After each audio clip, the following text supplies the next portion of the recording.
Disclaimer: This episode discusses suicidal ideations and extreme content that may be triggering to some. Listener discretion is advised.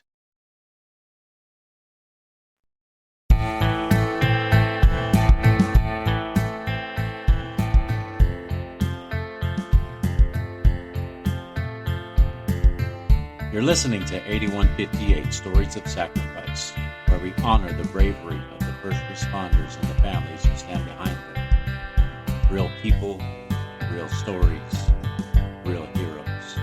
This is 8158.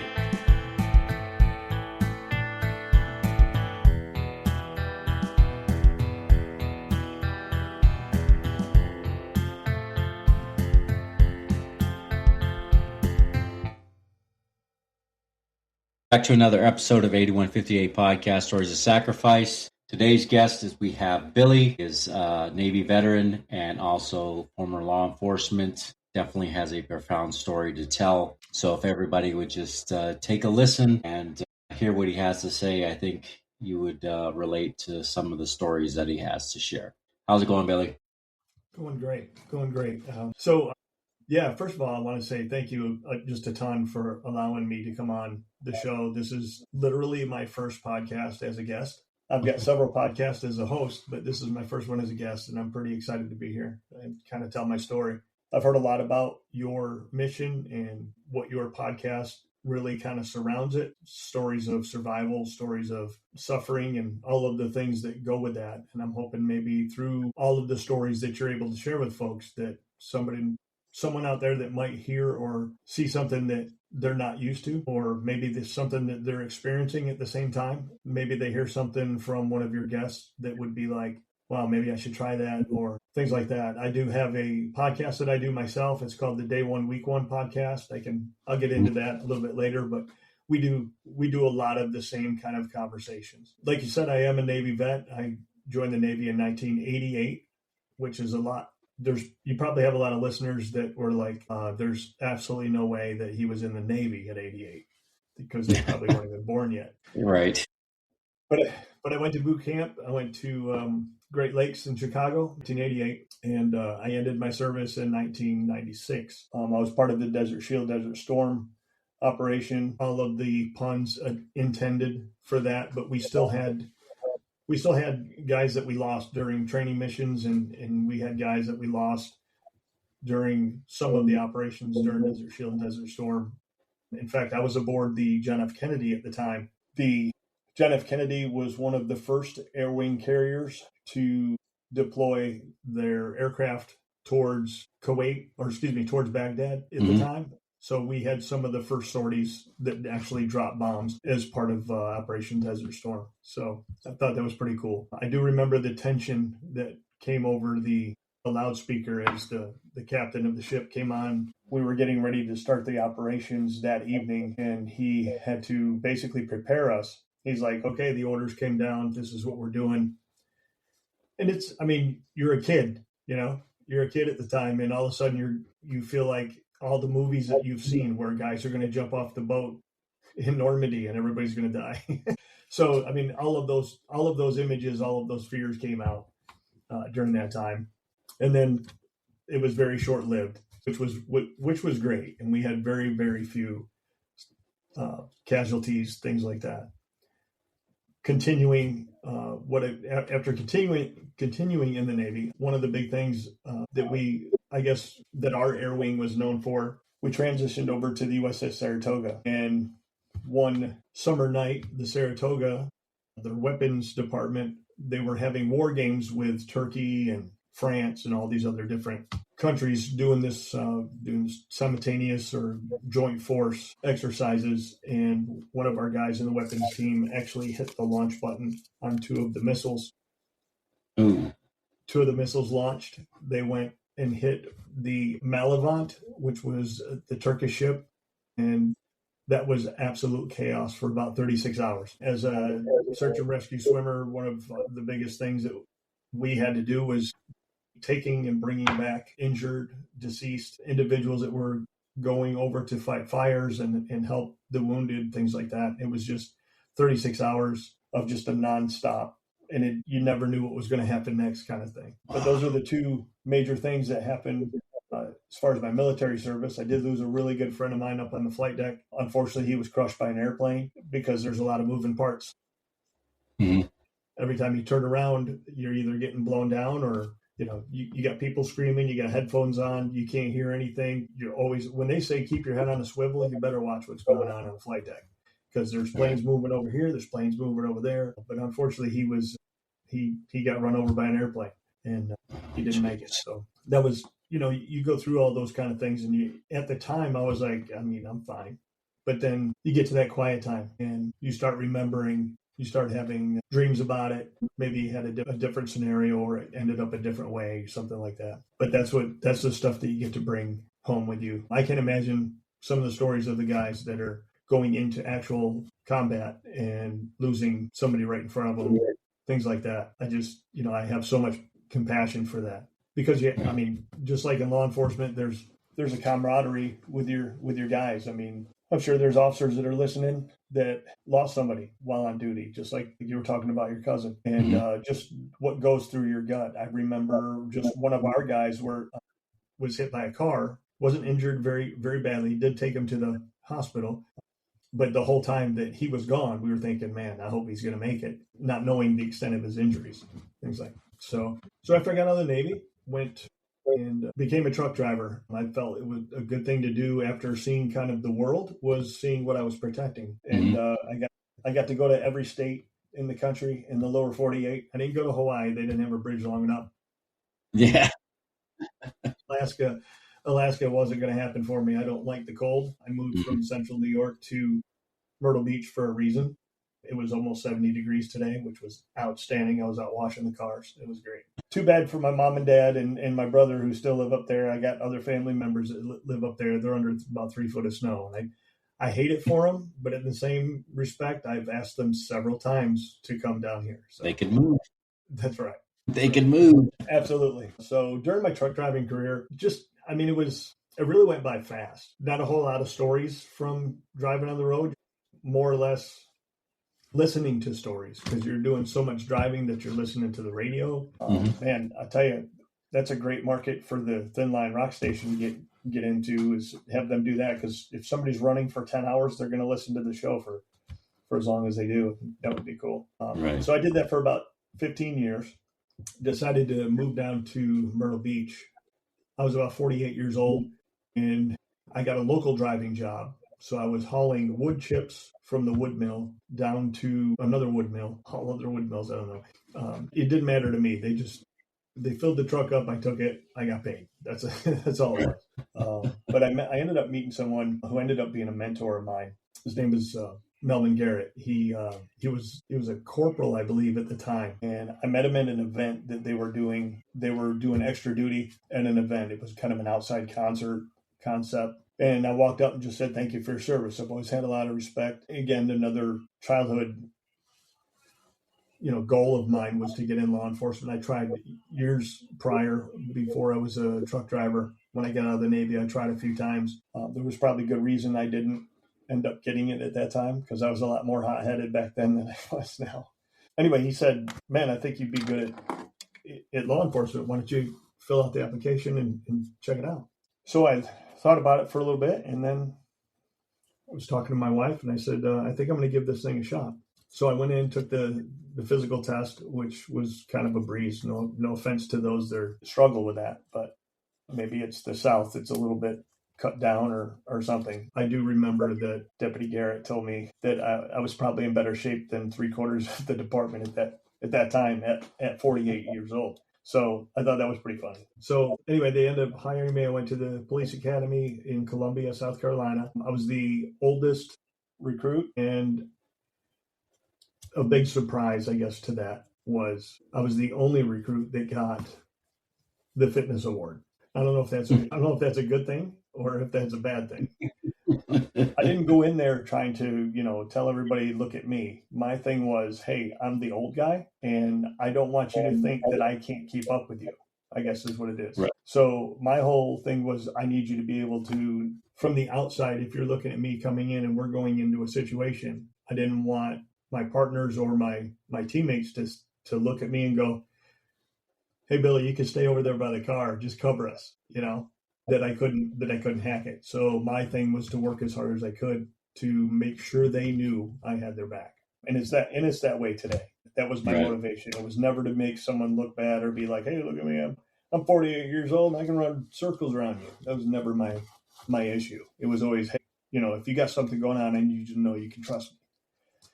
So started my law enforcement career. Excuse me. I remember talking to some of the older deputies, older police officers, and they used to say all the time, I did 20 plus years in my career and never had to pull my weapon. That's a different world from today. 6 years ago when I started, well, not 6 years, 7 years ago when I started law enforcement, it only took me about it was my third week, I believe, and I had my gun drawn on somebody because I thought they were getting out of the car with a weapon. So obviously it's them or me kind of thing. Right. I do believe that one of the worst things that can happen today, I think that the dynamic has changed when it comes to law enforcement. One of the biggest problems that we're having today is that we're trying to answer the question, why do you want to be a cop? Or why do you want to be a police officer here? And the soft answer has always been, I want to help my community. I want to be an inspiration. I want to do this. I want to do that. I was not joking around. When they asked me why I wanted to be a cop, I said, because I want to put bad guys in jail. Bad people are out there. I want to put bad guys in jail. And I think that needs to be the mindset, but it's getting far from that, unfortunately. Yes. Commands aren't backing up their guys, which kind of leads into my story a little bit and the reason why I am where I am with a lot of the issues that I had going through about 4 or 5 years ago. It was 4 years ago. It was in the June time frame. Prior to that, it was 3 months prior to this particular date that I'm thinking of. It was 3 months prior. I was a big DUI guy. I could sniff them out pretty good. I'd get 4 or 5 a weekend, and I didn't care. Paperwork, whatever. You know what? I'm saving. I keep thinking of the family that I'm saving because somebody was stupid enough to drive after drinking. So that was my motivation. It wasn't, look at me, nothing like that. It was like these people that are making these decisions, that's a detriment to society because so many people die because of alcohol while out on the road. And I certainly didn't want on my shift, anyone in my area, I didn't want to respond to an accident where I had to, even though I did several times, but I didn't want to respond to an accident where, the drunk driver's up walking around with a little bump on his head and saying, oh, what happened? And then there's a family that's completely destroyed and deceased inside their vehicle. Because thankfully I never encountered that because I don't know how I would have responded. I'm not going to speculate one way or another. I know that there would have been a lot of anger. About 3 months prior, it was night shift. It's 1 or 2 o'clock in the morning. I had a rookie with me and I was kind of showing them how things go, doing different things. And all of a sudden this car, because I ride with it was the middle of the summer. Naturally, I leave my windows open a little bit when I'm driving, especially at night, and I hear a car, I'll bring the window down just in case they hit those rumble strips. Because we call them drunk strips from the deputy. Or from the sheriff's office, we call them drunk strips. Right. Because a lot of times they would be people that were looking at us or they would be diverted because of our headlights. So they would kind of sway or whatever. Well, I heard them hit the rumble strips.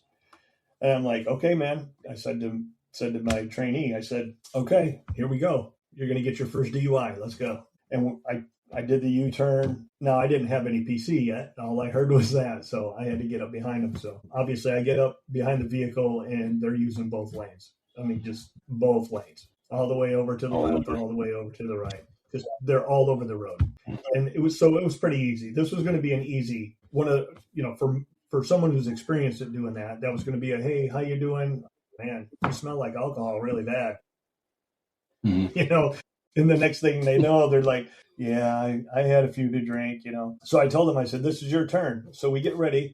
I go up, I get the camera comes on. I tell them the whole thing, or I call in the stop. And just as I'm getting ready to take off my seatbelt and I'm looking over at him, he's like, why don't I watch you do this one real quick? I was like, oh, okay, man. I mean, this is going to be too easy, but okay. So I go up there and I'll make a long story short. We go up there, find out that the driver's completely intoxicated.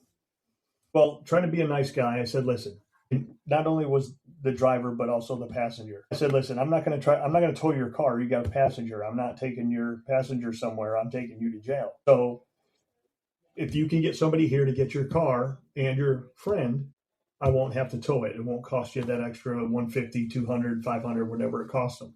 So I was trying to do her a solid. Yeah. She's like, okay. So she calls somebody on the phone. I even spoke to them over the phone. I said, listen, you got about 15 minutes to get here. You can get from anywhere to here in about 15 minutes. Just don't speed or anything. Be careful. And if you can come bring somebody with you, pick up the car, pick up your friend, all that. He's like, okay, I'll be there. So we waited. I waited about 30 minutes. I was just getting ready to call. The tow truck, and all of a sudden the truck turns around, does a U-turn, and comes back up.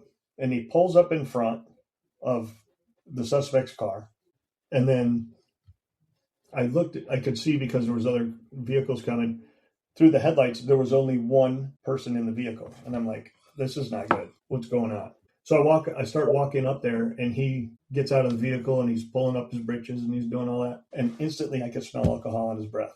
And I was like, you've got to be kidding me. You've got to be kidding me.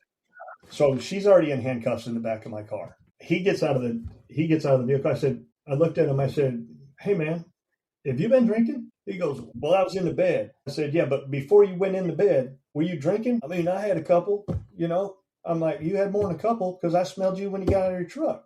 I'm like, daggone, man. I said, listen, just give me your keys. He's like, I ain't giving you my keys, man. I said, all right, listen, come on over here and step by, the back of your vehicle and just hang out. At this point, I had to call, because I had already had an arrest. I had to call Highway Patrol to come get this one. Mm-hmm. So I'm like, so you're going to be talking to Highway Patrol because I have every reason to believe that you're impaired. So I need you to just hang out and just chill. He's like, I'm not trying to get in any trouble. I'm trying to help. I said, well, you probably should have done that without drinking. One thing led to another. We're waiting for Highway to get there. He goes around to the passenger side of his vehicle. Now, I'm on the phone with one of my buddies who's a trooper. And I'm like, hey, man, I got one for you. I'm getting ready to call through dispatch. I don't know if you're clear. He's like, yeah, I'm clear. I'm headed down that way. I said, okay, I'll call your dispatch and let them know. I look up, and my trainee is sitting there scrolling on his phone. Oh, my gosh. This guy walks over, gets in the passenger side of his truck, and he's reached inside. Now, if this guy meant to harm us at all, we'd have both been dead right then. He wasn't even paying attention. I got out of the car and I was screaming. I'm like, what the hell are you doing? What are you doing, man? Why is he in his truck right now? I told you to keep him right here.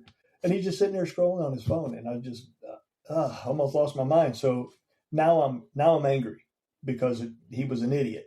Could have got us killed at that point. So I yelled at the guy. I said, hey, man, get your tail over here and be still. I said, somebody's coming to talk to you in a minute. And he come over and he started putting his finger in my face and he started doing that. Well, we went hands off. Or I went hands on. Yes. Now, first of all, this guy is like, I'm 6 foot tall, about 210 pounds. He was 6 foot tall, about 380 pounds. He was a big old joker. So we're wrestling back and forth, and he grabs the back of the truck, and I go underneath his arm right here over the front, and I yank him back and flip him kind of onto his belly. We get on the ground, we're wrestling back and forth, and all I remember is looking up and seeing the trainee going like this, being a good cameraman. He had his body cam sitting there, so he was catching everything, which was perfect. Well, I was trying to get this guy's arms, and I'm like, can I get some help, please? Can you grab his arm? And we're doing all that. Finally get his arms behind him, or I get his right arm behind him. He breaks free from the other guy, and he grabs the back of my head. Now, my right arm is all locked in on his right arm because he's laying on his stomach. It's all locked in. He grabs my head, and I just started wailing on him. I just started punching him just below the ear, just right in the jaw. And apparently we weren't supposed to do that or something. I don't know. But 3 hours later, I was on administrative leave. They took my badge. They took my gun. They drove me home and said, now this was a Friday. This was the Friday after Thanksgiving. They said, somebody will be in touch with you on Monday. Didn't hear a word. I'm thinking, what in the world was going on? So I finally called the captain, and I'm like, what's happening? He says, well, we're trying to determine whether we're going to file charges or not. I'm like, against who? He said, against you. Oh my God. So every car for 3 months. Well, I take that back. They said they were going to file charges. They ended up bringing me, the captain came pick me up Monday morning. They came in, they terminated me. So terminated me, got all my stuff, turned it in. So for 3 months, I'm wondering whether or not they're going to send the sheriff's office to come out and pick me up under a warrant or something. So that was probably the worst time in my life where I had technically felt like I had lost completely my identity, because I'd worked really hard to get on the police department and do good things and stuff like that. I was so confused why. I mean, yeah, sure. I don't know if he was armed or not. I never got a chance to find out. But what if he was armed and he reached into his pocket and he pulled out something, a knife or something, and stabbed me in the face or whatever? I've seen too many videos during training where the officers are overtaken, get their weapon taken from them, and they're left with bullet holes in their face, and the guy's taken off. I've seen too many of those. And I just said, I remember when he grabbed my head, I said, I'm not going to be that guy. And so that was kind of my response. But anyway, the next couple months were really the worst time for me. Lost my income, lost my integrity. I felt like I lost everything. I lost my identity. I had been a Christian prior to that, but we'll kind of slide into that part of it in a little bit. But every time a car would go by my house, I would always think it was the sheriff on the way to come pick me up, thinking that I was going to go to jail. Just my life was going to be destroyed. So there was one particular day, I believe it was on Friday afternoon. My wife and I had decided we were going to go try to get away from all the mess and go camping for the weekend or something. And she was at work, and I was kind of cleaning up the camping gear and doing different things. And I just get this overwhelming feeling of, I really just don't need to be here anymore. And I remember grabbing my phone to go in the house because I knew where my weapons were. I knew where my ammo was, and I knew what I was going to do. I had it all figured out in my head. So I grabbed the phone, and her picture popped up on my phone, and I said, well, I guess I need to, or at least say goodbye, or not really say goodbye, because I don't want her to know what I'm about to do. So what it all turned into is I said something that I don't normally, that I hadn't ever really said to her before. Normally when we have situations like a money issue or, time issue or whatever it is, or, something's coming up, I've always said, don't worry, baby, we can work it out. We'll figure this out. And that's always been kind of my thing is, don't worry, we got this. Well, this time she said, hey, I'm worried about you. I'm going to make sure you're okay. I said, it's okay. Everything's going to be okay. And that's all I said. So because I had made a decision, it's going to be okay.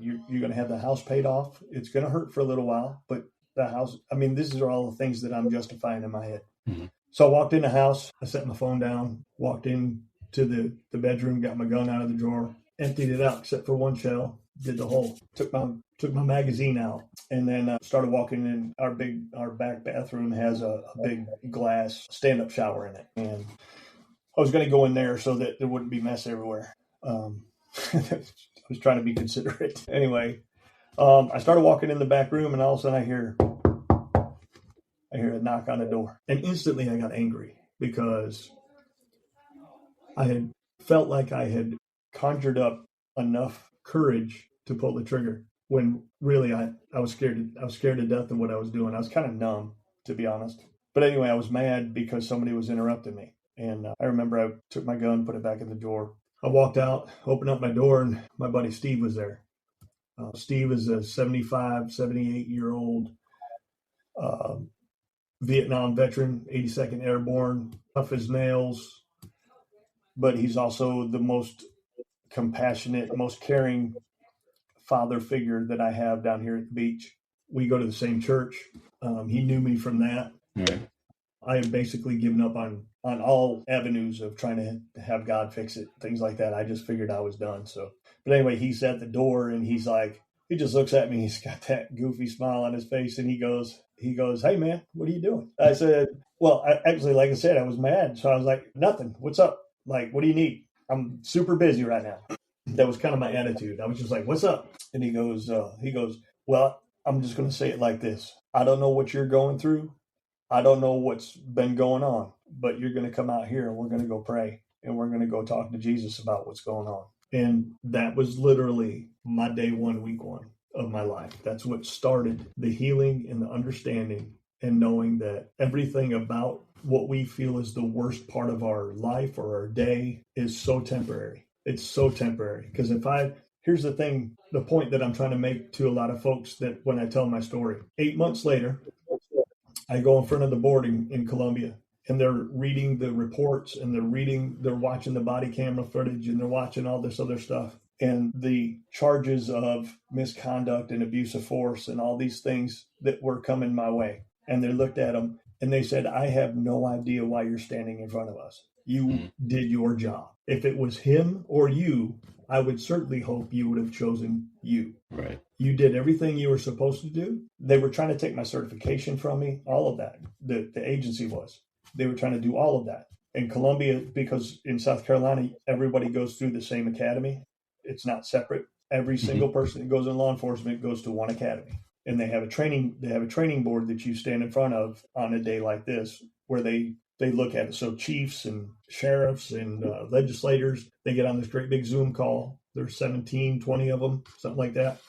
And you stand before them and you present the evidence, whether you're guilty or not guilty, and find out whether you get to be the police or not anymore. And so that day, the point I'm trying to make is 8 months later, I would have missed the fact that Columbia said I did okay, and they gave me my certification back. And they said, you know what? As a matter of fact, I'll never forget this. I think his last name is Swindler.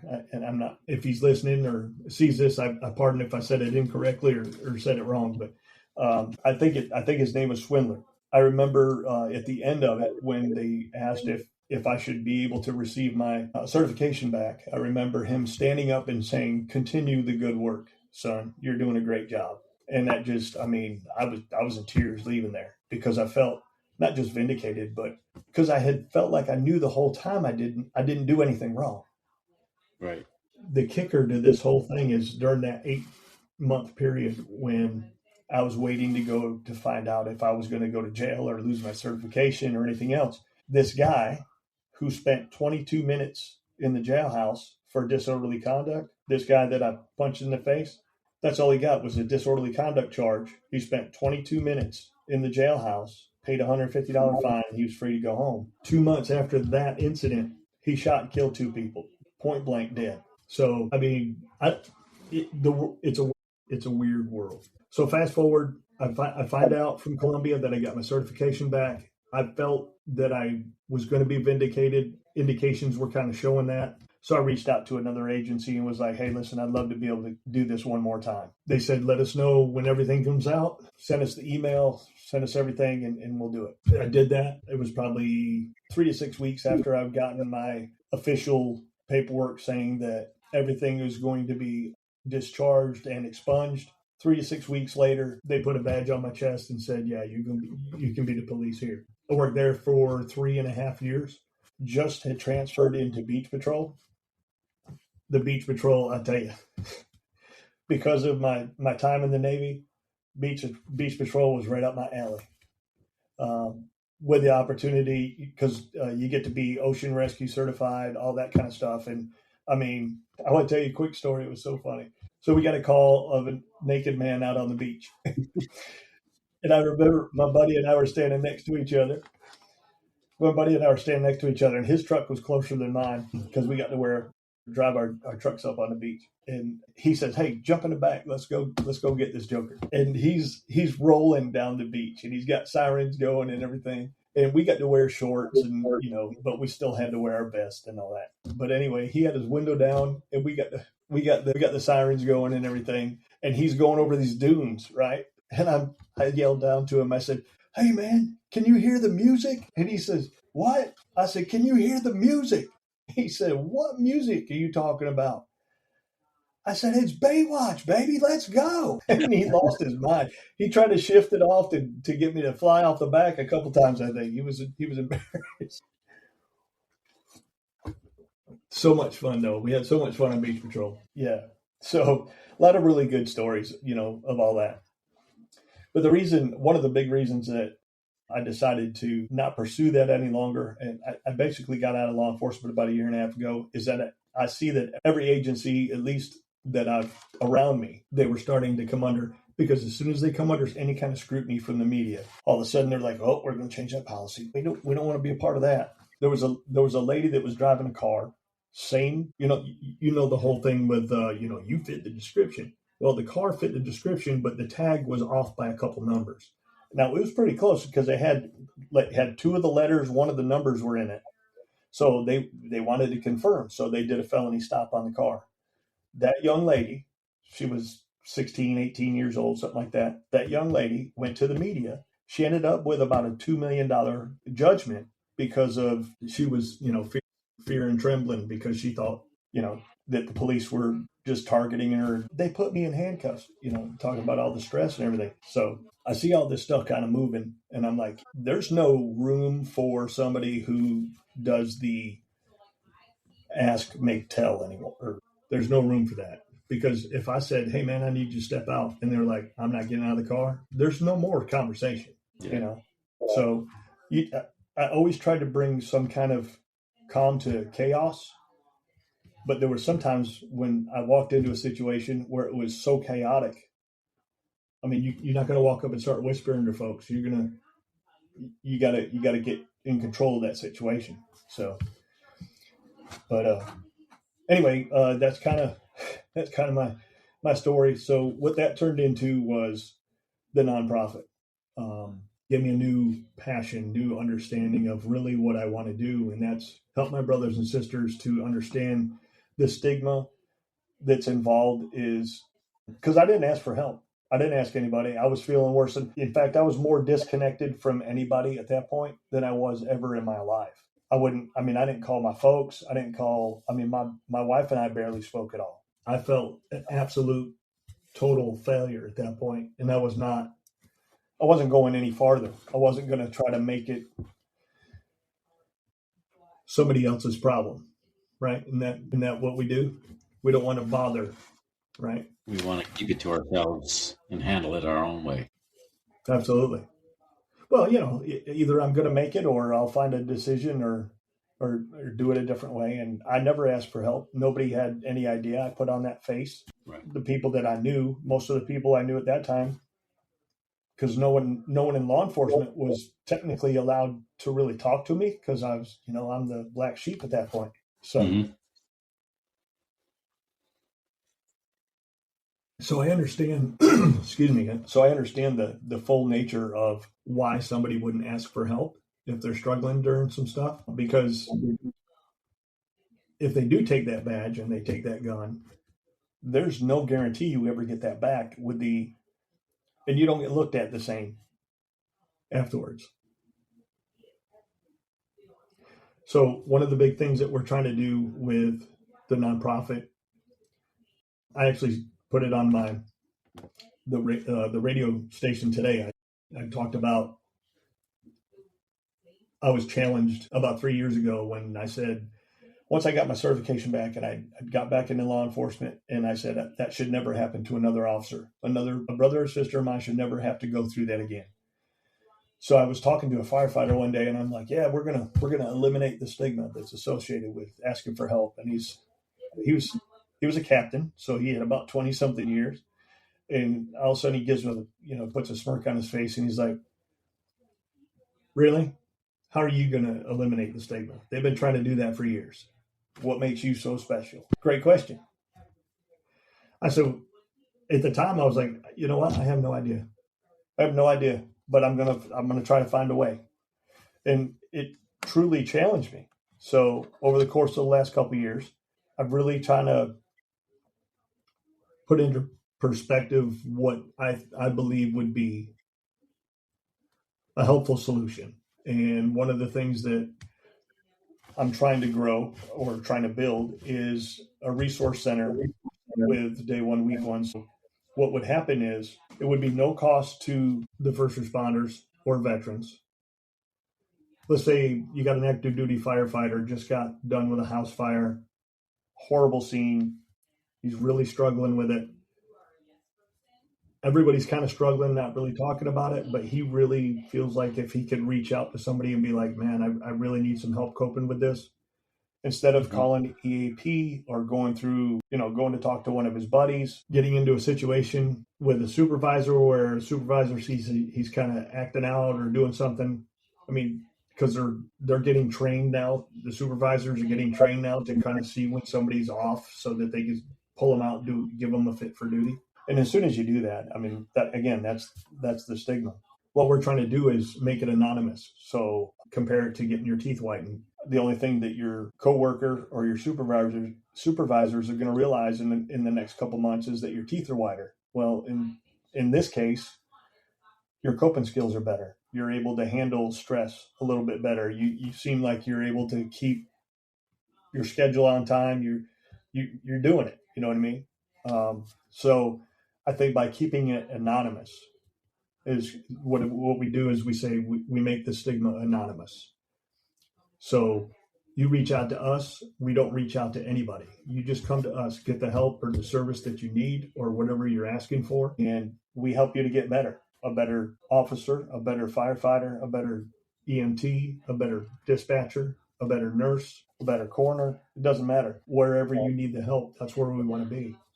And not only that, but it transitions over to your home life. I can't tell you how many times I sat in my driveway for 30, 40, 50 minutes trying to put everything that I just tried to unpack in the last 12 hours into the passenger seat so I could walk into my house and be a loving husband and not have all that feeling still left. First couple times when I sat out in the driveway, I lied. I'm doing a report. I'll be in a minute.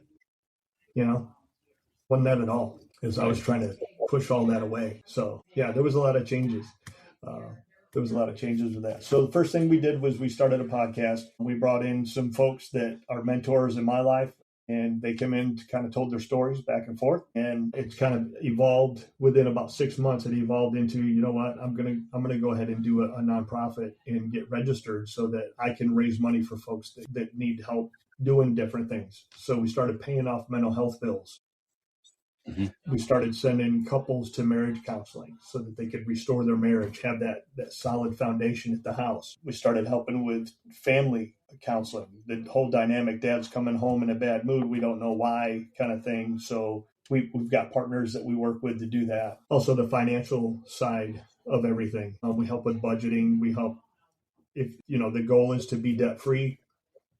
There's a ton of people out there that help do that. And if it costs money to do it, I mean, obviously we don't want to pay the whole thing, because there's got to be something, you got to have something at stake, of course. Mm-hmm. Because if you don't, I think I grew up this way. If you didn't earn it, you don't really take care of it. Right. It's like your Christmas toys. By February, they're thrown in the trash. Or at least my kids were. But so yeah, that's kind of how we started doing that. And then back in August, I started a chaplaincy program. I became certified as a chaplain, and I've got another one of my board members is a chaplain. And so the concept with the chaplain program is that we're able to self-deploy. So if there's a huge house fire somewhere, or if one of the firefighters, police officers, whoever it is, if one of the team members or brothers and sisters get hurt, or there's just a critical incident, or even if there's not, if somebody's just struggling and they feel like they're struggling, they can reach out to us and we can self-deploy. We don't have to ask anybody. I know most of the fire chiefs, a lot of the captains in the precincts and stuff. And I mean, that's a big help because I was there, but I'm able to kind of step into that and be like, hey, we're just here. If you need anything, I got some water in the truck. I brought some sandwiches, whatever. If you guys need anything, just let us know. We're going to be right here. And we sit there with our chaplain's hat and our chaplain shirt, and we just walk in with we don't walk in with a Bible and a hook. You know what I mean? We're there to bring peace, bring that peace and that calm and that chaos. A couple of times where you never know if somebody's really going to reach out. So it's kind of getting towards the end. People are kind of leaving. Hey, we're going to go home. And, supervisors are like, hey, you guys go ahead, call it a day. We'll see you back here tomorrow, stuff like that. And so I checked with one of the supervisors and kind of leaving, and somebody would tap you on the shoulder. Hey, you got a minute? He didn't want me. He didn't want anybody to see him talking to me, but he stayed as long as I stayed because he wanted to talk to me. Right. And that's what we do it for. Such an incredible. Listen, if I never make another penny in anything, I don't get paid in the nonprofit right now. We're all volunteer CEOs and COOs and all that. But if I never make another penny doing this kind of work, that's the full reward to me, is that somebody's willing to reach out, that I've made myself approachable enough where if I can't help them directly, I will definitely find a resource for them. So, right. But that's what we do. And then most recently, in the last 6 or 7 weeks, one of the coolest things happened in my life. I had posted something on Facebook on our business page, and we were getting ready to do some kind of a benefit or something, and we were asking for some donations, and the Thin Line Rock Station responded. We were following them, and I'd been listening, and they responded. They said, "Hey, we'll give you a PSA. We'll give you a free PSA for the radio station. So you just record something and, send it to us, and we'll put it on the air for you." And I'm like, "Really?" I was like, "That's awesome." So I responded to him. We got kind of numbers back and forth. So I sent it over to him, and I believe it was James Hathaway. That's usually who I'm talking to. And James comes back and he's like, "Hey, how'd you like to be a DJ?" And I'm like, I live in Myrtle Beach. And he's like, "That's okay. We'll send all the stuff to you over the internet." I'm like, "Are you serious? Like a remote?" He's like, Yeah. Are you? Yeah, I'm interested. That would be great. And then, Absolutely. Like my first show, I was scared to death. I was like, "What? I'm an idiot," But ever since then, man, the last 6 or 7 weeks, I kind of listen. I listen to all you guys because you guys are amazing. I got a long way to go to catch up to you guys. But what I try to do is I try to bring the energy, especially because the show that he's letting me do is from 4 p.m. to 6 p.m. So that's kind of the drive home, which is kind of prime time. So the last thing you want to do is be monotone or down, whatever. That's shift change in a lot of precincts, right? Right. So some are listening and some are not, but some are driving home, and they might be. My thing is I'm talking to that officer that's driving home. It just had a really rough day. Hey man, today sucked, but you know what? The Bible's been clear to me ever since I started reading it, is that we get new mercies every single morning, and right. Tomorrow's going to be a better day, whether you believe it or not. We can put what we went through today in the past, and we can be present in tomorrow and just be what we are. And such an opportunity to get on the airwaves and do that. I've been promoting the radio station big time. Yeah. Especially in my hometown, near all of the folks that I graduated with. Good lady. Yeah. That's right. Well, all of the music is all of the stuff that I grew up in high school with. So that's exactly. The best part, So that's our genre, Right. So that's pretty cool. I really like that part of it. Yeah, I definitely love it. I enjoy the Thin Line Rock Station. I was surprised when they reached out to us and invited me to be a DJ, because I'd never done it before either. Right. Podcasting was the first thing, and let me tell you, like I tell everybody, if you'd asked me a couple of years ago that I'd be podcasting, first of all, I tell you, you're freaking nuts. And then to tell you that you're going to be a DJ later on within a year, I'd be like, no, there's no freaking way. Right. Because, I'm not really a very social person. I keep to myself, and it just woke me up. Totally woke me up. It's amazing. Yeah. Well, since this, I started karaoke DJing as well. Yeah, I think we saw you on the live chat there. Yeah, I had to put it out there. Nobody was really paying any attention to me in the venue, so I was just like, whatever. I'll just take some videos or stuff like that. So I got a bunch of stories that I'm going to relay on the radio about my musical aspirations and some of the roads that I took that led me to where I am, kind of thing. So, right. But yeah, that's pretty awesome. I mean, you definitely had a very hard road. You definitely relate to a lot of our guests. They've been through similar situations, and they've come out on the other side, and they've done pretty good for themselves. Yeah. I You think should the biggest, sorry. you should definitely listen to Captain Adam Myers and Michael Segura. I actually, when Michael first got his book deal, when he first launched it, I believe, Yeah, I was like, I'm getting that book. I got the book, read it, reached out to him, and was like, dude, you are you're the boss. This is amazing. And I've been following him and watching him ever since, and he's just amazing. Absolutely. His story in the military and then going into law enforcement, just amazing. So good. yeah, yeah. I had him on the podcast, Oh, and that's good. I got the book and I listened to it on Audible. We also had Captain Adam Myers. He was a police officer in Wisconsin. He later on became a captain, but he had a similar story as Michael, which is like Yeah, almost dead on. really. Crazy. Wow.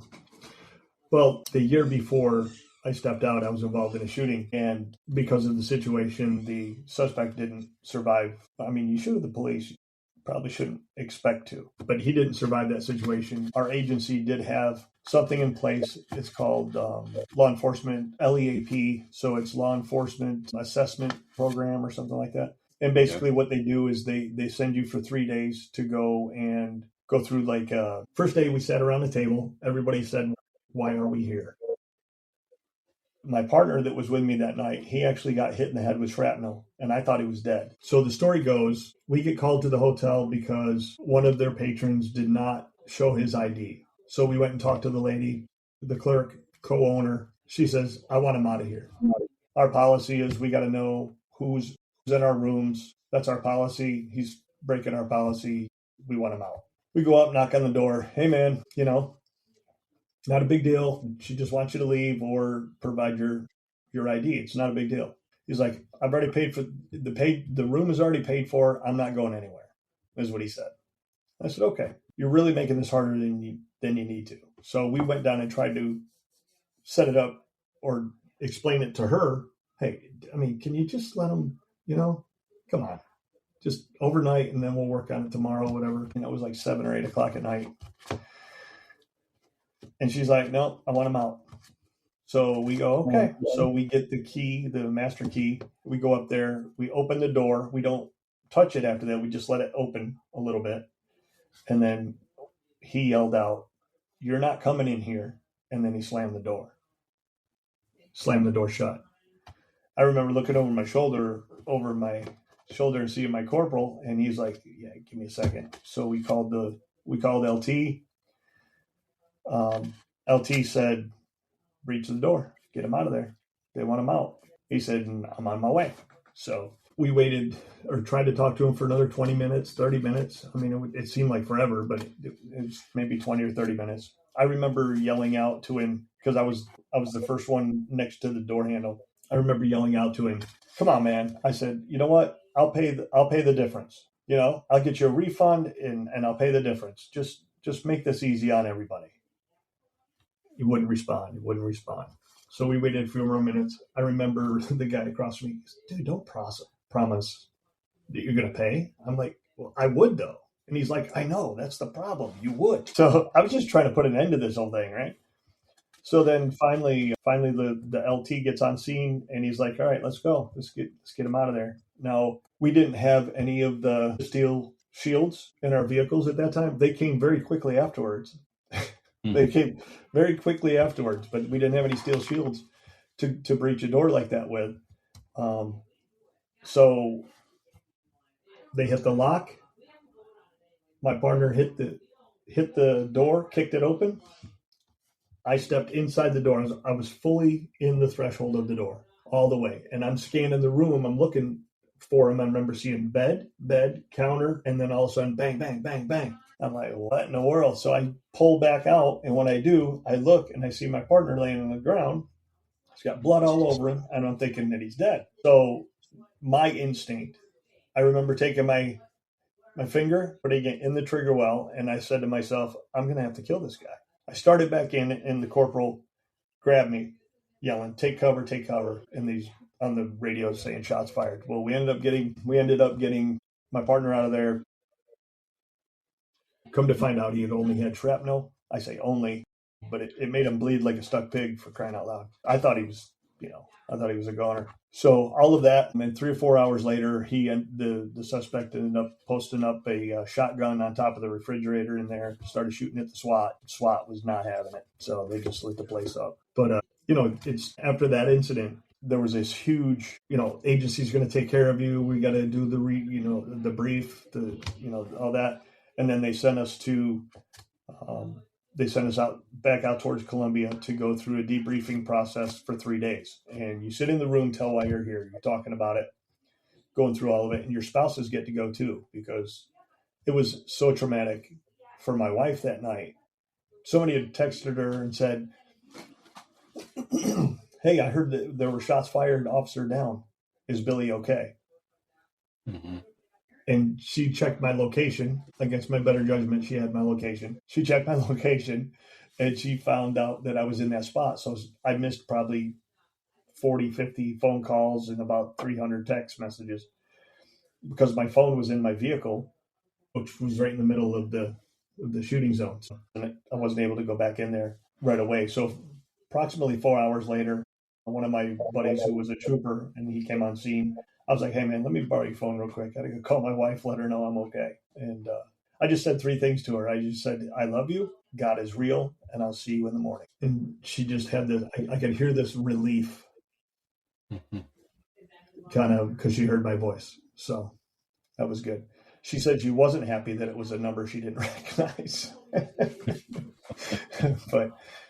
but yeah, so they had this thing for 3 days. So we got to hear stories of other officers and what they had gone through. One of the officers was there because he was part of a chase somewhere in South Carolina, and the state trooper, someone had pulled in front of him, and the trooper veered to miss, went off the road, hit a tree. The vehicle started on fire, and he couldn't get it. He couldn't get there to get the trooper, and he basically watched the trooper die right there because the trooper couldn't get out either. I guess his legs were busted up or something, and he was just. He was talking about all the the screaming and all the stuff that goes on. So when I think of guys that were there for those particular reasons, those are the ones that I'm like, those are guys you want to check on every single day. Make sure that, hey, how you doing? Don't tell me you're doing good or you're fine. Hey, let's go fishing or whatever. Let's go and have a cup of coffee. Let's stay present with these folks. And that's kind of my hope, is that throughout this whole thing is understanding what people would have missed. Just think of the stuff that you're going to miss if you decide to end your life. 8 months later, I would have missed the fact that I was exonerated. We will return after this quick ad break.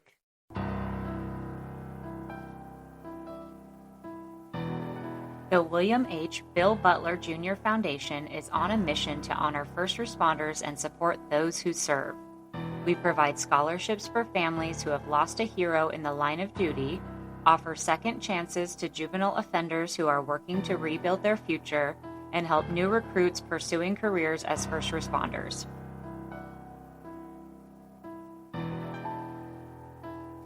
Through generous donations and the sale of merchandise, we're building a community that uplifts, empowers, and creates lasting impact.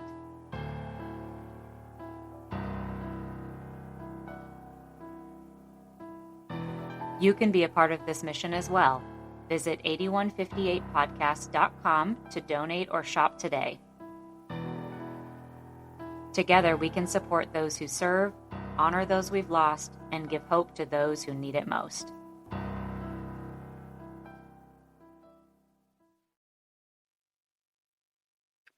Behind every badge is a story, and behind every story is a sacrifice. This is the 8158 podcast, where we honor the lives and legacies of first responders and their families. If our mission speaks to your heart, if these stories move you like they move us, join us on Patreon. For just $5 a month, you'll get ad-free listening, exclusive merchandise, behind-the-scenes content, and video episodes only available to our patrons. This isn't just a podcast, it's a movement, and you can be a part of it. Support us at patreon.com/8158podcast. Let's continue to share the stories that deserve to be heard. I would have missed that. I would have missed the opportunity to meet Rico. Yeah. I wouldn't be here today talking Right. to you on your podcast. I mean, there's so many things to be grateful for. Yeah, that's the whole premise of the podcast. Really didn't start out the way it did. It was just to shed light on law enforcement and to shed light on first responders. But like I tell everybody, it all came down to the mental health aspect, because that was the common theme that kept coming up. And it was alarming to us. And it was like, it broke our hearts. Like, we have to do something. What can we do? We can talk about it. We can reach out to people. We can get with counselors and therapists who are trauma informed, with law enforcement and fire and EMS, which we've done. We've kind of been able to get people and try to go about that in that avenue to hopefully help affect change. Mm-hmm. And meeting you and being on the rock station and trying to break that stigma. We're trying to do that through the podcast, and also with our foundation. We want to try to help in that aspect, to break the stigma as well. So we're totally on board, and we know a gal that's supposed to be going to Congress about the mental health issues with first responders to try to help change that stigma. And she has a PhD in psychology, and she was a first responder as well. So that helps. One of the biggest, excuse me, one of the biggest things that I understood getting involved in this was it's really hard to talk about or criticize the arena unless you've been in the arena yourself. Mm-hmm. And I'm paraphrasing that, but that's more or less a statement from Teddy Roosevelt from back in the day. He's like, don't come at me telling me your ideas or your suggestions when you've never lived it. So right. I hold really tight to that kind of stuff. I wouldn't be able to talk to you, I don't believe, on a podcast had I not worn a badge at some point. You know what I mean? Not that the interest isn't there, but I mean, there's a specific kind of trauma that we go through on it, the cumulative traumas that first responders go through all the time. Exactly. I mean, I heard a number not too long ago, and they said that an average person throughout their lifetime might experience 5 traumas. But a first responder, whether it's police, fire, anybody in any kind of service industry, is going to, in their career, over 200 traumas in their career. If not more. That's a lot. Yeah. If not more, exactly. Yes. Yeah, that's hard to fathom when you put it all together. One of the really, I don't even know if this is an idea or if it's even, I don't know how it would be funded, I guess is the question. I mean, we do send billions of dollars other places, and we've got a lot of things going on here. One of the cool things I think that should be funded is first responders, like a disability rating like you get for the military. You don't have to you don't have to have been involved in a critical incident. You don't have to have been any of those things. But if you had served on active duty as a first responder the adjustment that they have for the military is you have to be 180 days active duty in order to be considered a veteran. Mm-hmm. So if that's, if that's what it would take for a first responder, you have to serve 180 days as on full service duty as a first responder to qualify for some of these benefits. But I think that across the country, whether the states fund it or the United States government funds it, there should be a disability type rating for PTSD, for injuries for these guys. Plenty of officers. I've broken my ankle twice. Different things like this, just being on the job. So right. Some of these, I'm not going to get any kind of a rating or disability rating for that. The PTSD stuff that goes on. You fall into a different category if you're involved in shootings or if you had to take a life or, things like this. I think that the government needs to, whether it's state or federal, should be able to step up and fund a program that gives you the same kind of rating system that they do in the military. So if you're 40% disabled because of your service, then you get a certain amount, for the rest of your life. I don't think that's a thing. But man, how awesome would it be to stand in front of Congress and say this is needed. This is something that I think everybody who served would believe to be true. I mean, look at these guys that are working federal agents, stuff like that. These guys are out there. The ICE is out there not only are they going after bad guys, they got bad guys that have, they think, rights to throw stuff at them and call them names and hit, all that kind of thing. Right. I'll tell you what, I told my wife, I think it was like 3 weeks ago, I said, I'm going to go fill out the application. I'm going to go be an ICE agent. And she's like, you'll do it by yourself. You'll be by yourself. She don't want nothing to do with it. So, yeah. Now, are you active duty right now? No, I've never been in the military or in law enforcement or any kind of first responders. Okay. My connection to first responders and veterans are like grandfathers were Marines, and my brother was a Marine, and my uncle, he was in the Navy during Vietnam. I had an uncle who was in the Marines in Vietnam. Plus my cousin, he was in the Army for 20 years, and he did 3 deployments in Iraq. And then he was on the Sheriff's Department for 13 years. I think I listened to, I think it was last week when you had your show. I think it was the last week when you're on Tuesdays, correct? Yeah, Tuesday and Thursday. Okay, so Tuesday, I think it was last Tuesday's show where I heard you talking about your cousin and his service and things like that. And I was just, to spend 3 tours over and then come over here and then get involved in service. You almost think it's more dangerous here than it is overseas. Pretty much. No, I was just curious about that.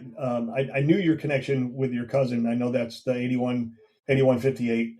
You said that the 81 represents the county, but his badge number was basically 58. Is that right? Yeah. Yeah. So my condolences to your family and that whole thing. It's impossible to put words into that would be of any kind of relief to something like that, especially knowing how it went. Obviously he was in it because we all have that warrior spirit that's my tattoos. I'm going to show you my tattoo.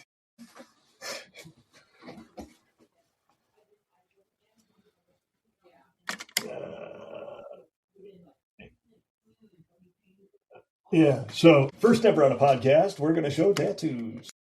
Good. So I got the Roman soldier on my forearm, and the story behind that is I haven't finished it yet. Obviously, I don't have any ink up here, but I have the other section that's when I get it complete. I'm going to have the face of Christ up here, and it goes to the story in the book of John where the Roman soldier looked on the cross as soon as Jesus died, and he said, "Surely this was the Son of God." Right. But what he was really, what the grief was, is that he had a hand in putting Jesus on the cross. So That's my story, is that, I'm going to fight like a warrior. I'm going to do all of these things, but I'm implicated as well as holding a hammer to put him on the cross. So that's a story that I'll never live down, knowing that my sin was what he carried. So sorry, I don't want to get preachy. But it's that's one of my things, man. God absolutely saved my life that day. That's the only reason Steve showed up that day. That's the only reason, because he could have called me, but he didn't. He got in his car and he came over. I asked him what made him come over, and he says, "I just knew I had to be there." Something told him. The Spirit guided him to you. Absolutely. I call him the interrupter. And I said, I want to be just like you when I get to be your age. I want to be an interrupter just like you. Right. So He's awesome. He's an awesome dude. That's pretty awesome. Yeah. Yeah. God works in mysterious ways, and I'm very familiar with the scriptures and the Bible. So it's nothing new. So don't feel sad or don't feel like you're offending anybody by doing that. Okay.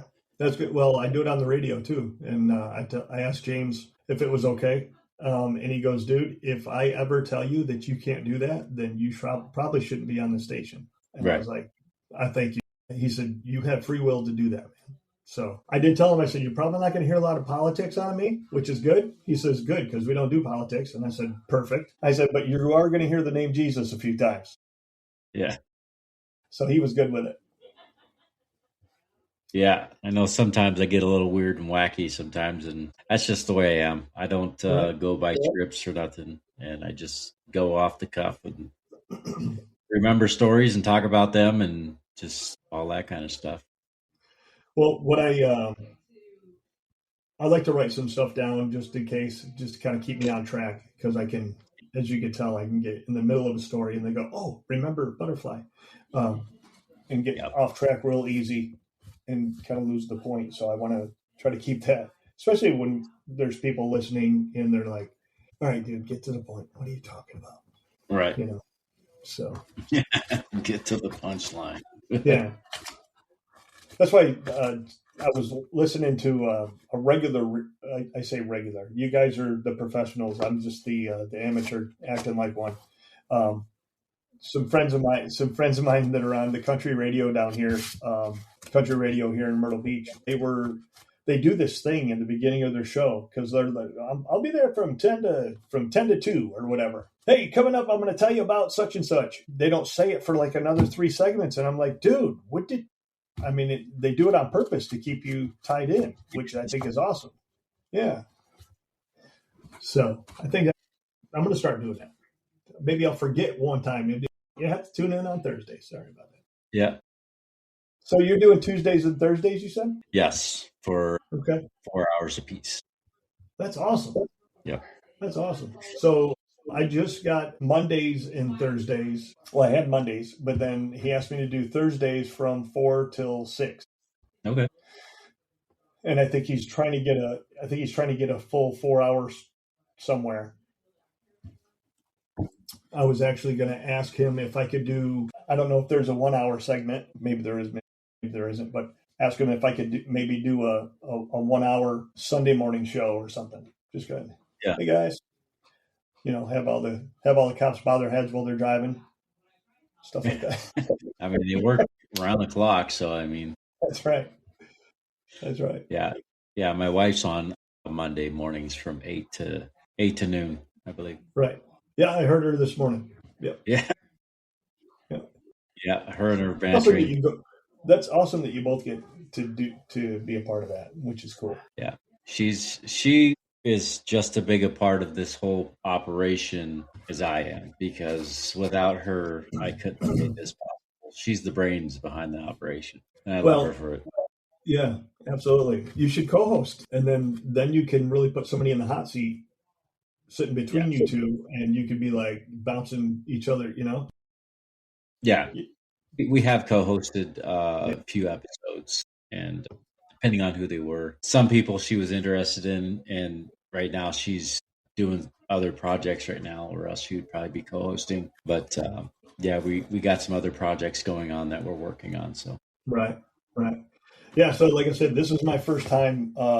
This is my first time being a guest, and I just got Riverside myself. Okay. So I actually have a very big interview that I'm doing tomorrow morning at 11 o'clock. Good. There's a pastor out in Cody, Wyoming. He and I knew each other when we were in the Navy, and he pastors their church out in Cody, Wyoming, and he's already written one book, but he's got a second book coming out. And as soon as I got the Riverside, I actually texted him today. I said, "Hey, I'd really love to sit down and do an interview about that book." And he said, "What were you thinking?" And I said, "Well, I got the Riverside software. I'd love to sit down. We can just talk about it over the phone, over the internet, and we can do about an hour long video kind of thing and just kind of go from there." Because he's telling the story of a soldier, some tragic events. Because he was their pastor, they asked him to write his story, which what an absolute honor. That is an honor.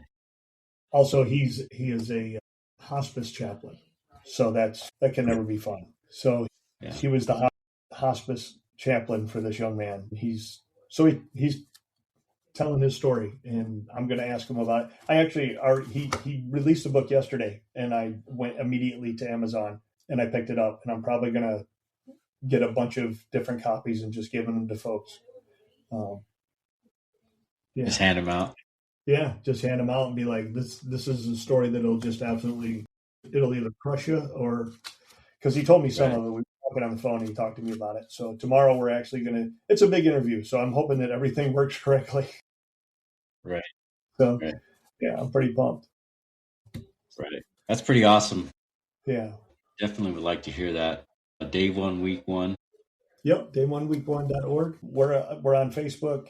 The website, if you go on the website, you can there's a drop down tab, hit the podcast, and it takes you right to the downloads for the podcast.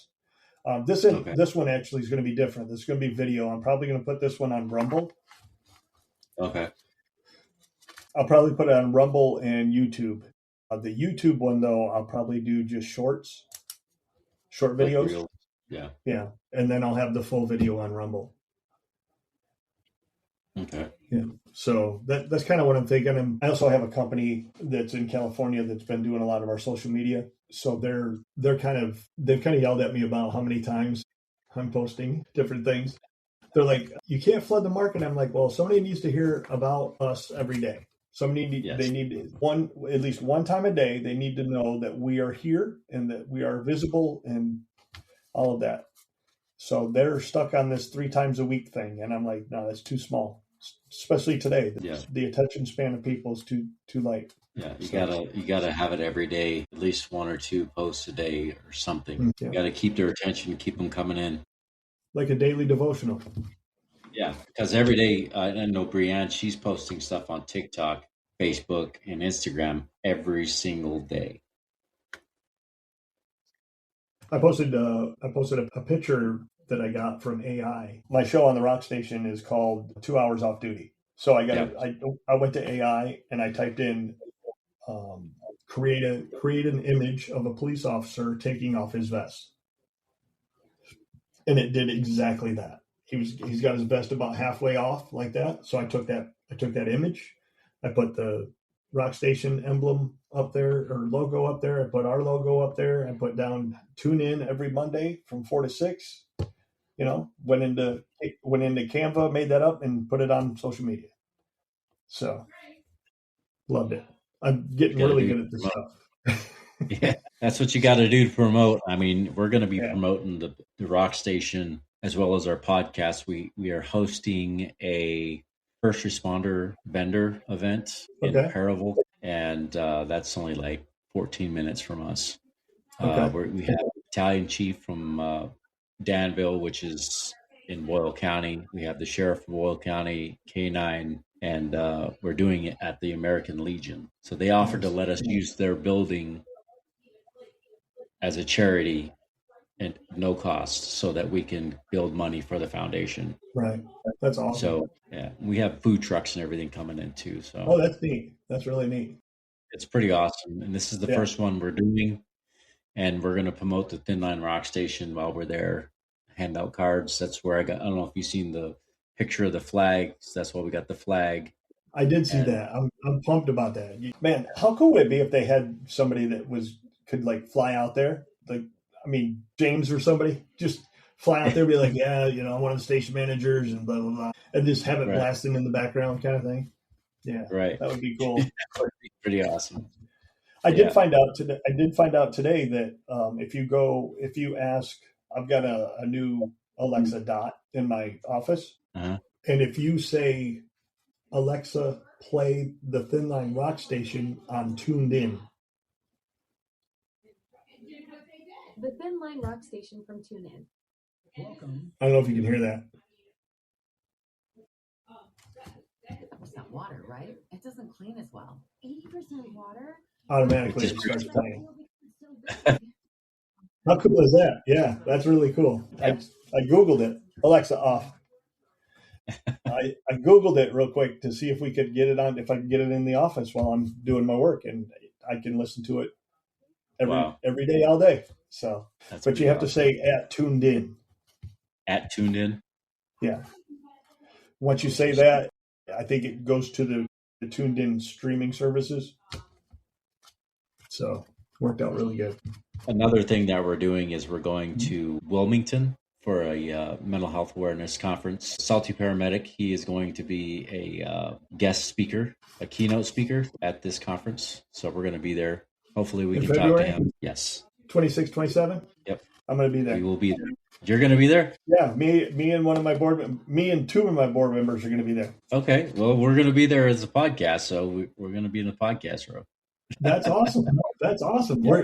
I'm bringing stuff to put up a table, and we're going to be just selling T-shirts and hats and stuff, and kind of just spreading our mission. So yeah, same thing. That's freaking awesome. I get to shake your hand, bro.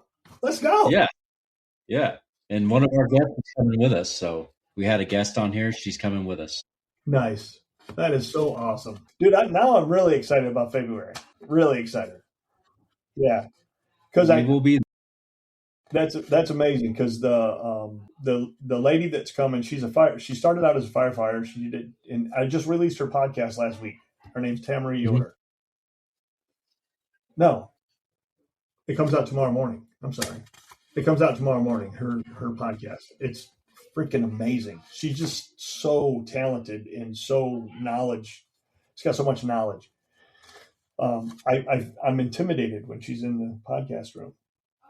Yeah, I really am. I am. She's just really, really good. So she's actually going to be on, but she reached out to me and she said, "Hey, there's the mental health conference up in Wilmington. I'd love to be able to go to that." And because she's on our board now. And I said, "Well, send me the link." And I said, and I'll get it registered under the nonprofit. I'll get you your tickets. I said, and day one, week one will pay for the hotel room. So, I actually had to go to the board, and the board was like, yeah, as long as it doesn't exceed $750 for the rooms, then you're good. So, and I think I've got them for like 300. So got everything set. Yeah. We'll be there for about a week. Hour and a half. I'm only an hour and a half. So you're not that far away. No. Yeah, we're going to be there for about a week. So. Oh, dang. Yeah, we rented an Airbnb, and it's a 2-bedroom. So, because one of our guests on the podcast, she wanted to go, so we're going to bring her with us. Well, she's going to meet us up there. She's coming from Florida, so we got her a room at the Airbnb with us. So sounds like a day trip to Myrtle Beach. Yes, that's what it sounds like to me. If you're going to be there for a week, yeah, absolutely. There's going to be a day trip to Myrtle Beach. You're going to come down and see my neighborhood down here. That'd be awesome. Yeah, I've never been to Myrtle Beach. Yeah, I'll show you all the places to stay away from. I'll tell you that. Well, that's awesome, man. I get to see you in February. That's really cool. Yeah, we will be there. Yeah, that's awesome. So what's the so you were talking about the foundation and the different things like that. What are some of the other goals that you have with the foundation? So basically with the foundation is we're trying to build funds for helping first responders with, like you're talking about, with if you get injured on a job, if you need a little extra cash, we can help with that. To help new recruits if they're trying to get into law enforcement or EMS or firefighting, if they need help with their education, we can help with the funding for some of their education. Fallen heroes, officers or anybody in that line of field that have lost their lives, we give money to their families, kind of like Tunnels to Towers type of thing. And as well as helping out juvenile offenders where it's not too late for them to try to rethink their life and maybe help them get counseling and maybe change their life. If they want to become a first responder, firefighter, we can help them and guide them to that path. That's good. They can change their frame of mind so that they don't have to go down as like I did. You know what I mean? Yeah. So these are big projects that we're trying to do, and it's going to be a long, hard road, but we are working very hard on it. That's why we're doing events and stuff like that to raise money. One of the biggest roadblocks that I found is in the last 3 years trying to do this. First of all, I graduated with a D-. So I think the only reason I graduated is because I was a farmer and they were like, he smells, get him out of the school. So, whatever it was, I know that when I went in the military, I passed whatever classes they wanted. I can read, I can write. I'm not real good at arithmetic. I know the basic stuff, but you start talking about the other things, I've never used it, and I probably never will, thankfully. Or I'll just find somebody that does use it, and then they can do it. So, yeah. But when I started right in at this, I had no idea what I was doing, and I was very open and honest about that when I went to people. I said, "Listen, I have no idea what I'm doing. Can I get some help?" Mm-hmm. And once I found that people were willing to say, because there's a segment of folks out there that don't want you to succeed, of course, but then there's the segment of folks that are out there that they'll give you just enough, and then because I think they, like I said before, I think they want you to earn it a little bit, because if you don't feel like you did it and it was given to you, you're not gonna appreciate it. And I'll tell you, I've earned every single penny that's come through the door to this organization. We've been able to earn it just by getting the wellness out there. We had and a lot of it started out with my story. And it's not my story anymore. It's the stories of the folks that we're helping. We had a retired EMS who was losing her eyesight to glaucoma. It was to the point where she was about to lose her driver's license and technically her freedom. And we helped her pay the deductibles, which was almost about $7,000 to get her eye surgery. And that happened last February. And now she's got 20/20 vision, and she's got a whole new lease on life because of, I mean, what an incredible opportunity to help somebody, So Amazing. I mean, being able to step into that role and do that for somebody. I mean, our board, she reached out to me, and within 24 hours, I was like, "Where do you need me to be to take care of these?" Right. And that's obviously what our heart is for this, is because I would think that would fall directly into mental health, which is, Mm-hmm. I mean, if you lose your eyesight at 40, I think she said she was 47 years old, lose your eyesight, and now you can't drive, so you're losing your freedom. Yeah. And that's, Exactly. I mean, that's definitely a mental health situation, I would think. So we're so grateful to be able to help folks with that. We had a police officer, his house blew up, lost everything, lost his pets, lost his house. His wife wasn't home, thankfully, but he got 50% burns across his entire body. In 3 hours, we were doing a summer concert series at one of the it's an old fire chief. He owns a place called Cali Bakers. And they were doing the summer concert series. He's got a great big stage out there. And they allowed us to be the nonprofit for them last summer. So for 12 weeks, we got to go every Friday and Saturday and raise money and talk to folks and be a part of that, which was really cool. We raised about $30,000 last year doing that. But we found out about this officer, and we were like, I've got to do something. We want to do something quickly. He was in a burn unit down in Georgia. So his daughter reached out and started a GoFundMe account and all that. And I said, we don't want to give to the GoFundMe. We want to give it to you so that you get 100% of what we raise. So we raised in 3 hours. We raised $3,500 in one location. We didn't go out. It was right there at that spot. We raised $3,500 in 3 hours. And I called her the next day and was like, hey, we got a check for you. And she was blown away when I showed her what the check was. She thought it was going to be a couple $100. Yeah. Yeah. So super grateful that people do come together on things like that. Exactly. Yeah. I mean, that's kind of what we're trying to do. And, we sell merch. We are put on events now, and we're trying to find other ways to bring in capital. We've partnered up with some people to sell their merch for them, Mm-hmm. and they donate 100% of what we sell to the foundation. So that's awesome. Well, I'm going to be blowing you up on my side over here in Myrtle Beach too. So here's something that's going to be really cool, is that when you get to Wilmington, we're definitely going to sit in the studio, and we're going to have to do a podcast. Absolutely. That would be great. Be sitting right here. Be sitting right here behind me. So I'm down for that. Absolutely. We get you in here. We'll do a podcast right here. So 100%. Yeah. I like that. That's pretty awesome. It is cool. I've been on a podcast before. I am not. This is my first one, and I'm pumped. I haven't been in the studio yet, though. Oh, okay. All right. Right. So, yeah. So that sounds like how does it feel to be on a podcast for the first time as a guest versus being the host? Well, I was really nervous at first because I'm like, should I ask questions or because I'm so used to asking the questions. But Right. when you told me from the beginning, you were like, let's go ahead and, tell me the story and I'll interrupt you if I need to, kind of thing. If you're, Right. and I kept kind of watching to see if you were giving me a cue of like raising your head, getting ready to say something. I wanted to make sure I was getting ready to close off at that point or something. I don't know. I just want to make sure I'm pretty pumped that I'm on here, to be honest. I've not been on one. So yeah, it's a little nerve wracking being on this side of it. So it's pretty neat. Yeah. Yeah. People generally don't want to hear me talking. They want to hear the story behind the badge and the helmet. Sure. I'm just kidding. No. They want to hear the whole thing. It's just, I like to get the full story from our guests so that people can fully understand exactly what you guys go through. Right. What our men and women that serve, what you go through. I agree. We got listeners.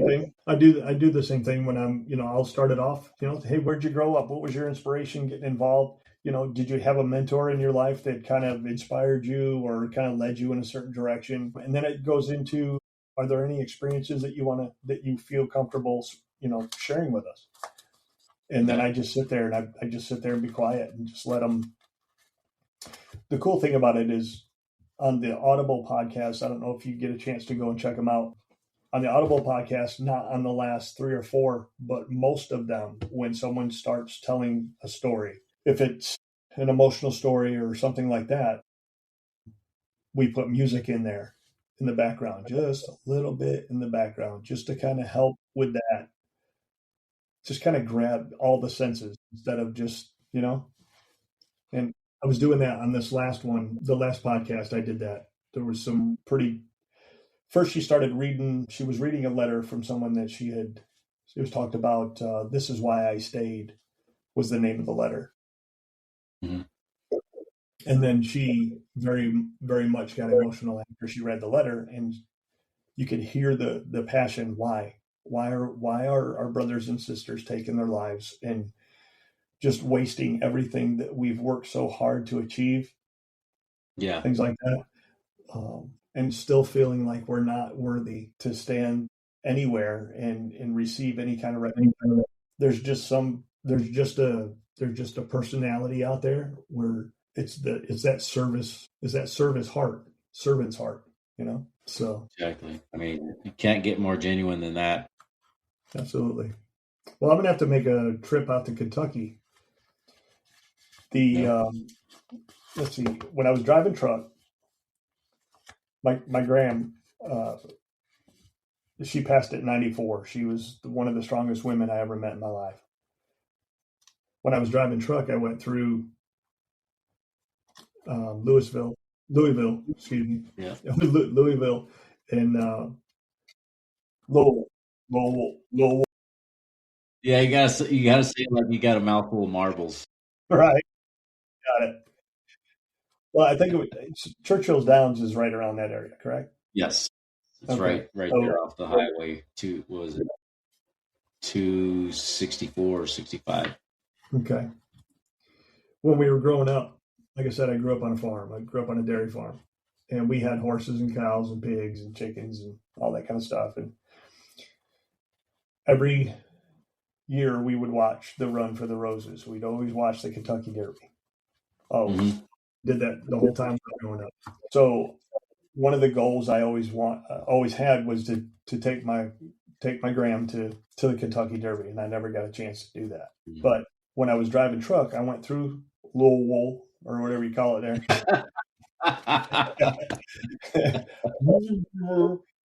But we stopped in. I took a couple hours off, and I went to Churchill Downs, and I stood at the start finish post, and I took a picture, and then I called my grandma, and I said, Graham, you're not going to guess where I'm standing right now. She says, where are you at?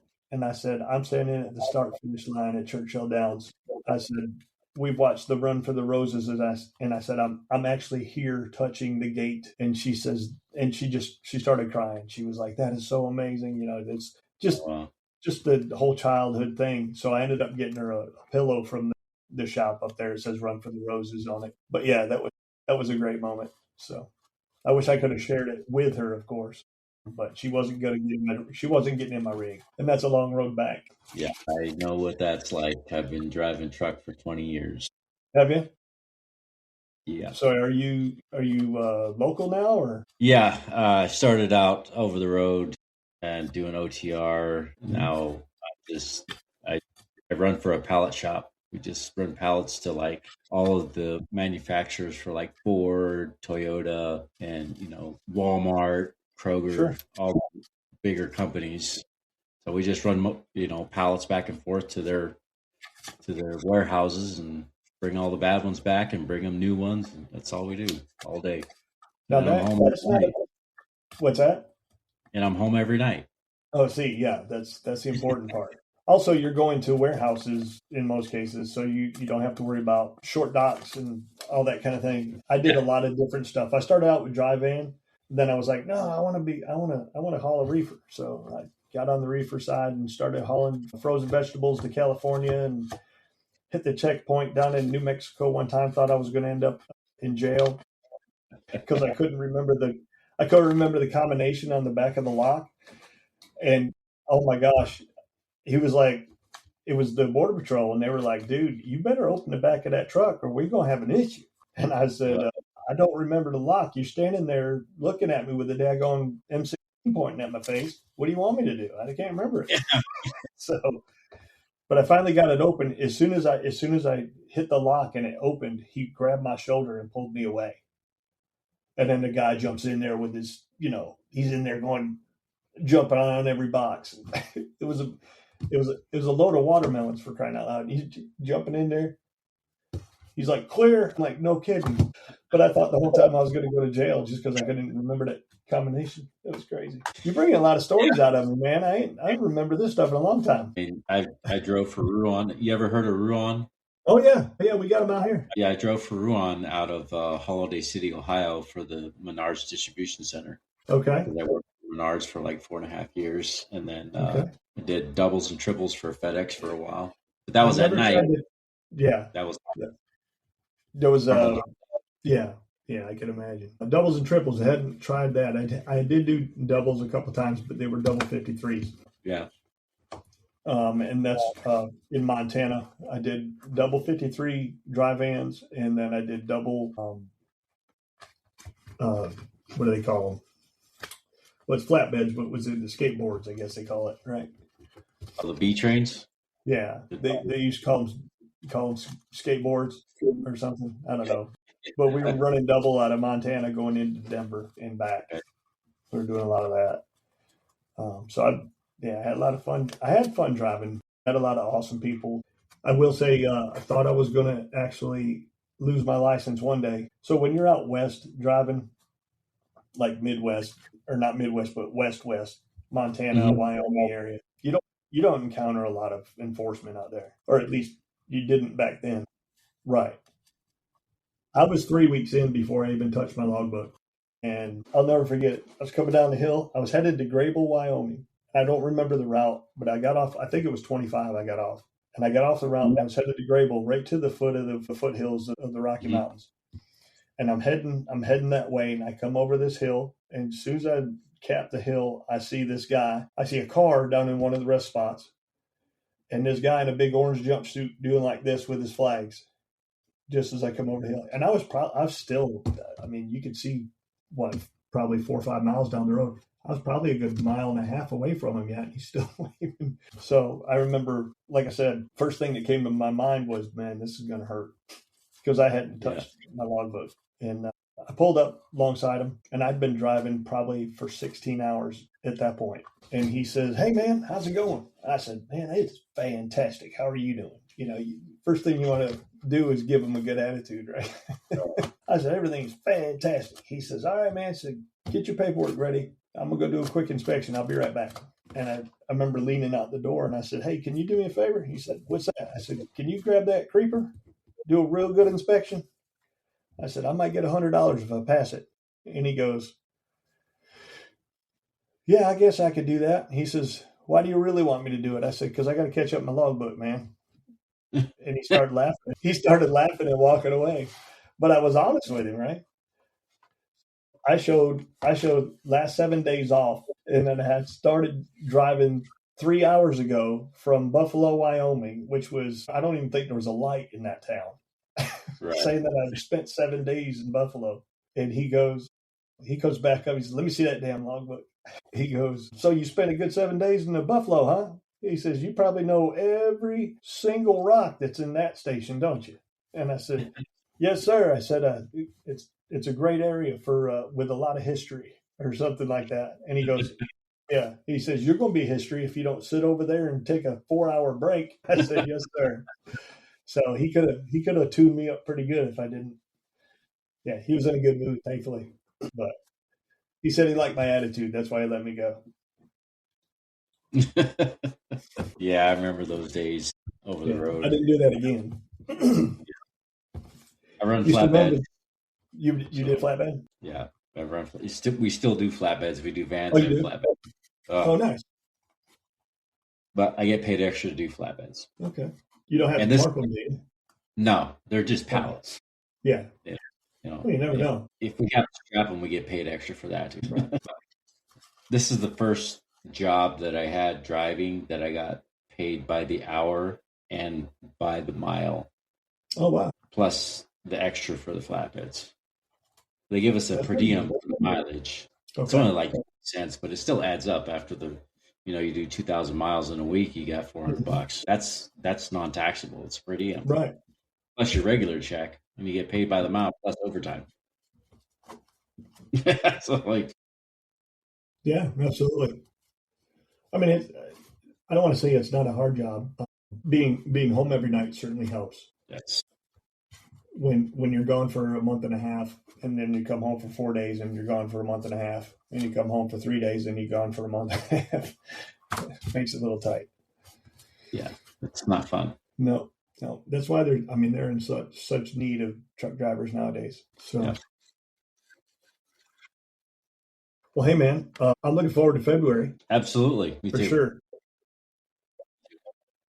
I'll find out what the hotel room is that I got. I forgot which one I booked, but I'll find out, and then we'll definitely get together. Are you staying for the full 2 days? Yeah, we're gonna be there the whole time. Yeah, it's 2. I think it's 2 days. Yeah. Yeah, I think. Let's see. We're leaving. Can't remember what day we're leaving. I think. Let me look at my calendar. I got my phone off, so people won't call me. Yeah, we're gonna be there for a week, so we'll head back Saturday. I think we're gonna leave Monday or Tuesday, and we'll be there until Saturday morning. Let's see. And it is, the 23rd to the 27th. We'll be definitely looking forward to seeing you in Wilmington. And absolutely. Definitely would love to come down to Myrtle Beach and be in the studio with you. Maybe we could plan that out while we're there, because we're going to be there from the 23rd till the 27th. Yeah, that's what I was getting ready to do, is look at my calendar. And when I switched to my calendar, the sound went off, so that I'm not going to touch my phone. He's like, I'm out. Yeah. Well, definitely, 100%. I want to plan that out and put that together. So that'll be awesome if you guys want to come down here. Like I said, it's like an hour and a half, depending on traffic. Hour and a half to get down here, and we can do that. Shoot the video, do all the stuff in here, and then I can kind of show you around the beach and stuff. I don't know if you've been out to you said you've never been to Myrtle Beach. I haven't. My wife's been to Myrtle Beach with her mom, but I haven't. Yeah. Okay, cool. So that'd be cool if you want to do that. Absolutely. We'll try to get it so that my wife is off as well, and she can come with us. Yeah, absolutely. Yeah, that'll be great. Would be fantastic.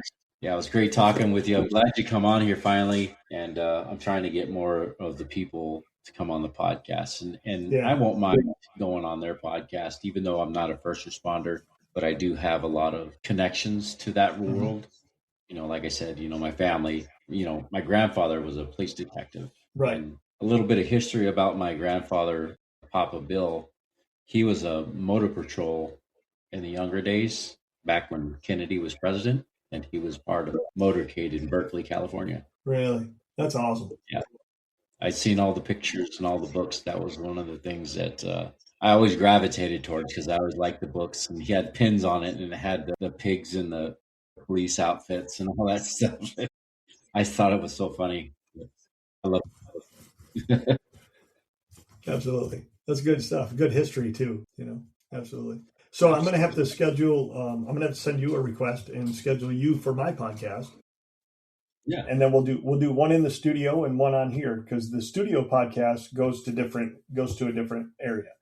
So my studio podcast I set it up, the full podcast gets set up as an audio podcast on my Podbean page, where you can go to Spotify or wherever and get it there.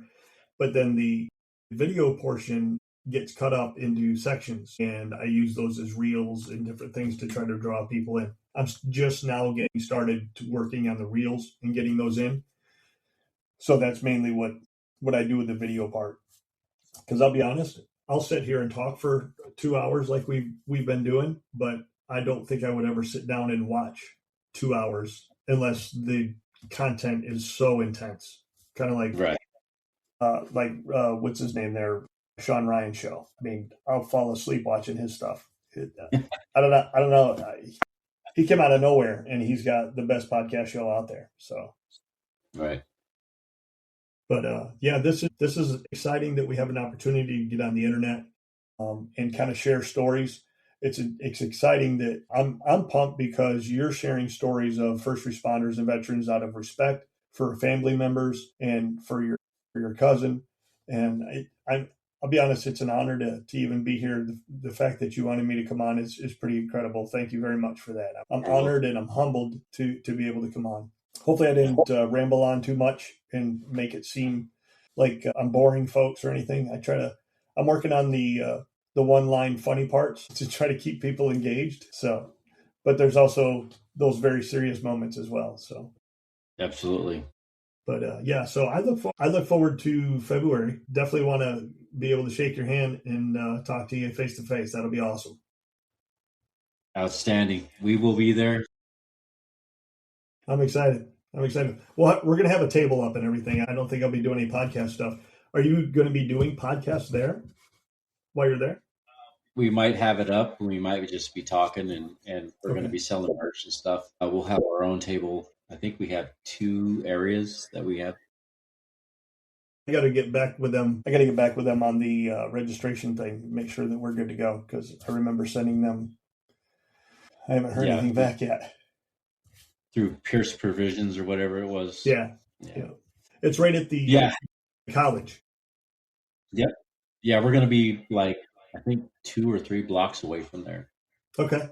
Nice. Yeah. Outstanding. So, Rico, thanks for having me on, man. I really appreciate it. It's been awesome. And I hope the word and everything that you're trying to share with that foundation and all the stuff, other people catch that vision just like we do here, and people get on board and really help our responders to be and understand the support that they have. Exactly. And that's what we're trying to do. And we're trying to, link up with, people like you to, get that voice heard and get it out there. And that's our mission. Yep. Outstanding. So it was good talking with you, and we will see you soon. And man. I'd like to be also. Absolutely. We'll see you next month. We'll get you in the studio. We'll knock it out. Absolutely. All right, buddy. Thank you. Yeah. Have a good one. Have a good night. Thanks. All right. Bye. All right. That was Billy. He is a Navy veteran and former law enforcement. He does a podcast, and I would highly encourage you to listen to day1week1.org. Go to their link, check out the podcast, and listen. And like you said, when we do hook up in Wilmington, we will be going to their studio, which is exciting. This will be the first time for me to be inside of somebody else's studio to do a podcast. So I'm excited about that. That's pretty awesome. Anyhow, this is Rico from the 8158 podcast, and hopefully you guys got something out of it, and just keep listening. We have some more guests coming on, hopefully. Got more interviews scheduled, so don't go anywhere. And we do apologize for the long break, but we really much needed that break because we have so many things going on. As you can see in the back of my office, things have changed a little bit. So some remodeling's going on. We've been doing the DJing on the rock station. and working on schedules for all kinds of things and the vendor events and all the stuff that's going on. So we definitely needed the break. But we appreciate everybody who's listening, and those of you who go on the Patreon, we appreciate that. And we thank you and love you for that. And we also thank you and love you for your support. Please continue to do so. It's for a noble cause. It's for a good cause. And we're going to do great things. We're going to keep pounding the pavement for this and try to help out our first responders because it is necessary. All right, everybody. Have a wonderful night. Keep listening in. Stay tuned. And if you haven't listened to the Thin Line Rock Station, go ahead and download the app. And you can hear me and Brianne on the Thin Line Rock Station. You can also hear Billy from Myrtle Beach on the Thin Line Rock Station as well. And we also have DJ Jabba, whose episode will be coming out pretty soon. Actually, his episode will already be aired by the time this one comes out. So you'll get to listen to DJ Jabba. All right, everybody, have a good night. And keep listening. Keep tuning in. Appreciate you. Love you guys.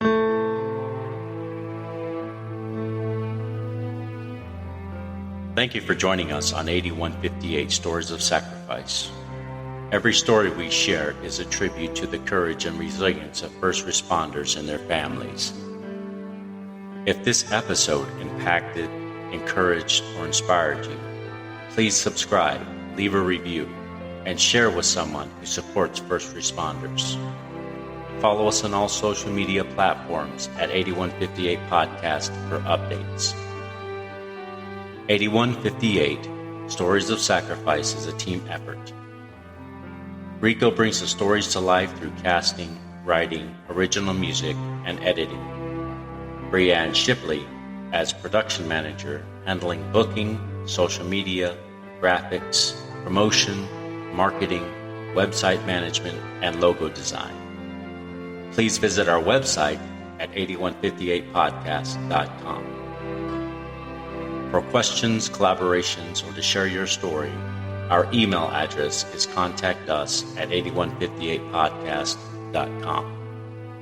Until next time, let's continue to honor the legacies and remember the sacrifices of those who serve, every brave man and woman on the front lines, protecting and defending us all. This is Rico signing off and honoring 8158.